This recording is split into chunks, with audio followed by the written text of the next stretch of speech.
Psalm 41:12 says this: "You supported me because of my integrity and set me in your presence forever."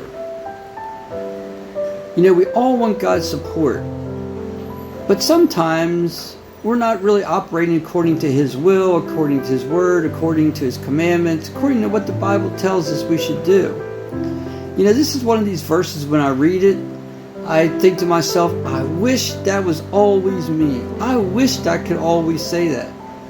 Yeah, sometimes I do. Sometimes I do operate with the integrity. Sometimes I, think the right way. I think God's way. I see people God's way. And everything's good. But other times, not so much. Other times I'm selfish. Other times I'm too busy. There's just so many variables in life, and being human like all the rest of us are, I fail, and I fail way too much. But this is something, when we read it, we should take stock, we should reflect.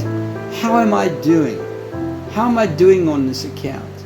Now, don't beat yourself up over your failures, over the times that you haven't gotten it just right, but use it as a time to reflect and to kind of take a stock of how you're doing.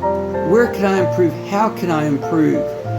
And then go to God, confess to Him, Lord, I know that I fail in this area. I fail so many times, but I thank you because you love me. You still love me and you still care about me. But the problem is when we fail, we don't have God's favor. We may not have God's peace. God is always going to deal with us justly and fairly. God's always going to deal with us according to how we are acting. And He's going to do it, though, in a way to try to draw us back to Himself, to try to help us to see our mistakes, to help us to change. God's not going to punish us or discipline us just to hurt us, just to make a point. He's always going to do that to draw us back to Him. So we can always count on God's love, whether we're doing the right thing the right way, following Him according to His will, or whether we're kind of operating on our own, for ourselves. God still loves us. We can always count on His love. But we have to understand sometimes His love says you need to change. You need to be disciplined.